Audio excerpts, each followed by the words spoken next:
નર્મદા જિલ્લાના સાગબારા, ડેડિયાપાડા અને સેલંબા વિસ્તારના ખેડૂતોની કલ્પેશ અગ્રવાલ નામનો એક વેપારી છેતરપિંડી કરીને ફરાર થઈ ગયો છે। આ વેપારી ખેડૂતો પાસેથી આશરે 7 થી 8 કરોડ રૂપિયા છેતરપિંડી કરીને ભાગી ગયો છે। ત્યારે આ વેપારીને પકડી પાડવા માટે થઈને એક આદિવાસી સંગઠને બંધનું એલાન આપ્યું હતું, જેને ખૂબ સારું સમર્થન મળ્યું હતું। તો બીજી તરફ પોલીસ સ્ટેશનમાં ફરિયાદ કરવા માટે ખેડૂતોના ધાડે ધાડા ઉમટી પડ્યા હતા।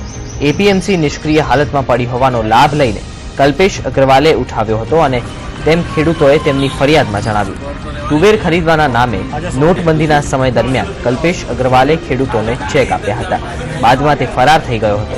તો નર્મદા પોલીસ દ્વારા ફરાર કલ્પેશની શોધખોળ ચલાવવામાં આવી રહી છે।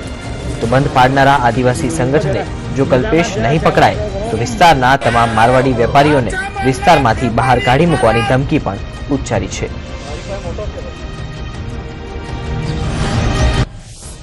ડેડિયાપાડામાં કલ્પેશ અગ્રવાલ કરીને એક વેપારી હતો, રાજસ્થાનનો મારવાડી, અને એ મારવાડીએ નોટબંધીનો ફાયદો ઉઠાવી લોકોને ચેક આપી અને વધુ ભાવ બતાવી માલ ખરીદ્યો અને એ માલ કરોડો રૂપિયામાં 7 થી 8 કરોડ રૂપિયાનું એણે ફૂલકું ફેરવ્યું છે।